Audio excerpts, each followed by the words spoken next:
कल्पना चावला एक भारतीय मूल की अमेरिकी अंतर्राष्ट्रीय यात्री थी और एरोस्पेस इंजीनियर जो अंतरिक्ष में उड़ान भरने वाली भारतीय मूल की पहली महिला थी। उसने पहली बार अंतरिक्ष शटल कोलंबिया 1997 में एक मिशन विशेषता और प्राथमिक रोबोटिक आर्म ऑपरेटर शुरू किया। चावला की दूसरी उड़ान STS-107 पर थी, जो कोलंबिया की अंतिम उड़ान थी। 2003 में वह उन 7 चालक दल सदस्यों में से एक थी जिनकी अंतरिक्ष शटल कोलंबिया में मृत्यु हो गई थी।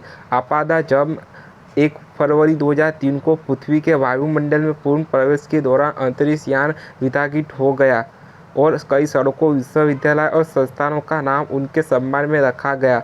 Congressional Space Medal of Honor Chawla को मरणोपरांत किया गया। कल्पना चावला का जन्म 17 मार्च 1962 को पंजाबी हिंदू परिवार में कर्नल हरियाणा। उनका जन्म एक बहुत ही रूढ़िवादी समाज में हुआ था, लेकिन उन्होंने कई परंपराओं को तोड़ते हुए पहली भारतीय मूल की महिला बनी अंतरिक्ष यात्री। उन्होंने अपनी स्कूली शिक्षा टैगोर बाल निकेतन सीनियर सेकेंडरी स्कूल कन्नड़ से पूरी की। बड़ी होकर चावला स्थानीय फ्लाइंग क्लबों में गई और अपने पिता के साथ विमान देखा। एरोनॉटिकल इंजीनियर में बैचलर ऑफ इंजीनियरिंग की डिग्री हासिल करने के बाद एरोस्पेस इंजीनियरिंग से कोलोराडो बोल्डो विश्वविद्यालय 1988 में PhD व दूसरी मास्टर डिग्री हासिल करने के लिए आगे बढ़ी। 1986 में और 1984 में अलीगेटर में टेक्सास विश्वविद्यालय भारत। चावला 1982 में संयुक्त राज्य अमेरिका चले गए और पंजाब इंजीनियरिंग कॉलेज में हुई। 1988 में Chawla NASA Ames research centre में शामिल हुई, जहां उन्होंने शुरुआत में संचालन किया।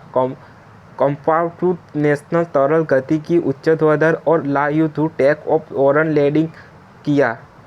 1993 में वह ओवरसेट मेथड्स इंक में उपाध्यक्ष और अनुसंधान वैज्ञानिक के रूप में शामिल हुई, जो शरीर की कई समस्याओं को हल करने में विशेषता रखती थी। चावला के पास हवाई जहाज ग्लाइडर के लिए प्रमाणित उड़ान प्रशिक्षण रेटिंग और एकल और बहु इंजन हवाई जहाज, समुद्री विमान और ग्लाइडर के लिए वाणिज्यिक पायलट लाइसेंस थे।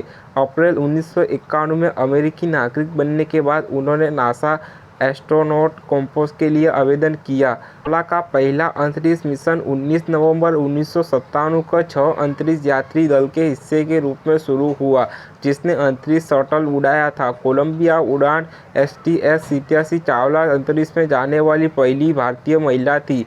अंतरिक्ष की बारहीनता में यात्रा करते समय उसने निम्नलिखित शब्द बोले, "आप केवल अपनी बुद्धि है।" चावला ने पृथ्वी के चारों ओर 10.67 मिलियन किमी यानी 252 बार यात्रा की थी। अपने पहले मिशन पर चावला ने पृथ्वी की 252 कक्षाओं में 10.4.6.5 मिलियन मील की यात्रा की। अंतरिक्ष में 376 घंटे से अधिक समय बिताया। STS-87 के दौरान वह स्पेक्ट्रम सैटेलाइट को तैनात करने के लिए जिम्मेदार थी, जिसमें खराबी आ गई थी, जिसके कारण विंस्टन स्कॉट उपग्रह को पकड़ने के लिए 5 महीनों की नासा जांच ने सॉफ्टवेयर इंटरफेस के त्रुटियों की पहचान करके चावला को देशमुक्त कर दिया। बाद उड़ान गतिविधियों के पूरा होने के बाद चावला को अंतरिक्ष स्टेशन पर काम करने के लिए अंतरिक्ष यात्री कार्यक्रम में तकनीकी पदों पर नियुक्त किया गया था। STS-87 और उड़ान चालक दल और जमीनी नियंत्रण की परिभाषित प्रक्रिया ताको दो ही और दूसरी कुछ भी है। 2000 में चावला को STS-107 के चालक दल के हिस्से के रूप में उनकी दूसरी उड़ान के लिए चुना गया था। शेड्यूलिंग संघर्ष और जुलाई 2002 में शटल इंजन फ्लो लाइन्स में दरार की खोज जैसी तकनीकी समस्याओं के कारण इस मिशन के बारे में बार देरी हुई। 16 जनवरी 2003 को चावला अंतर स्पेस शटल कोलंबिया चालक दल ने पृथ्वी और अंतरिक्ष विज्ञान, तथा प्रौद्योगिकी विकास और अंतरिक्ष यात्री स्वास्थ्य और सुरक्षा का अध्ययन करते हुए लगभग 80 प्रयोग किए।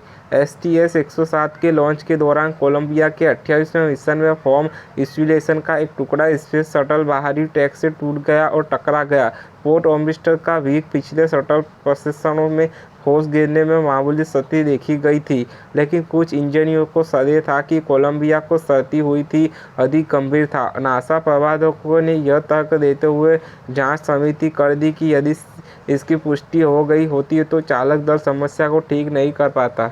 कोलंबिया ने पृथ्वी के वायुमंडल में पूर्ण प्रवेश किया। सत्री ने गर्म वायुमंडलीय गैसों को अतिरिक्त पंखा संरचना में प्रवेश करने और नष्ट करने की अनुमति दी, जिससे अंतरिक्ष यान अस्थिर हो गया और टूट गया। बाद अपोलो अंतरिक्ष शटल उड़ान संचालन 2 साल से अधिक समय तक निलंबित रहा। चैलेंजर अपोलो के बाद के संपूर्ण अंतरिक्ष स्टेशन का निर्माण रोक दिया गया था। STS-114 के साथ शटल उड़ानें फिर से शुरू होने तक स्टेशन 29 महीनों के लिए पूर्ण आपूर्ति के लिए पूरी तरह से रूसी रोसकोसमोस स्पेस कॉर्पोरेशन पर निर्भर था और क्रूज के लिए 45 महीने तक।